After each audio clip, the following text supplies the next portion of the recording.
यह कथा है समुद्र मंथन की, जिसका वर्णन हमारे ऐतिहासिक ग्रंथों में मिलता है। बहुत समय पहले राक्षसों और देवताओं में स्वर्ग की सत्ता को प्राप्त करने के लिए युद्ध हुआ करते थे। राक्षस तपस्या कर त्रिदेवों से मनचाहा वरदान प्राप्त कर लेते थे और शक्तिशाली होकर देवताओं को बार बार पराजित किया करते थे। देवता परेशान होकर भगवान विष्णु के पास समाधान के लिए गए। भगवान विष्णु ने समुद्र मंथन करने के लिए कहा। चूंकि देवताओं के लिए समुद्र मंथन अकेले करना संभव नहीं था, इसलिए राक्षसों को भी इसमें सम्मिलित किया गया।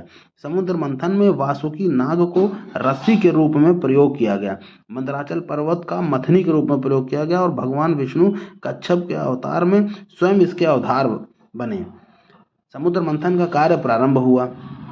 कई दिनों तक चला समुद्र मंथन, जिसमें 14 रत्न लक्ष्मी जी, हाथी, घोड़े, रंभा, कल्प वृक्ष इत्यादि निकले। अंत में सबसे समुद्र मंथन के दौरान अंत में निकला अमृत कलश। अमृत कलश को प्राप्त करने के लिए राक्षसों और देवताओं में होड़ मच गई। इन सबसे पहले कालकूट हलाहल विष निकला।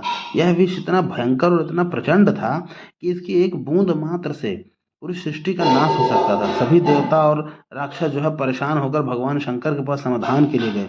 भगवान शंकर के यहाँ जाकर इन लोग त्राहिमाम करने लगे। भगवान शंकर ने इनकी प्रार्थना सुनी और हलाहल कूट विष को अपने कंठ में धारण किया। कंठ में धारण करने की वजह से भगवान शिव शंकर का कंठ नीला पड़ गया, जिसके कारण वह नीलकंठ कहलाए। दोस्तों, यह कथा अगर अच्छी लगी हो तो लाइक करें, सब्सक्राइब करें और बेल आइकन को प्रेस करना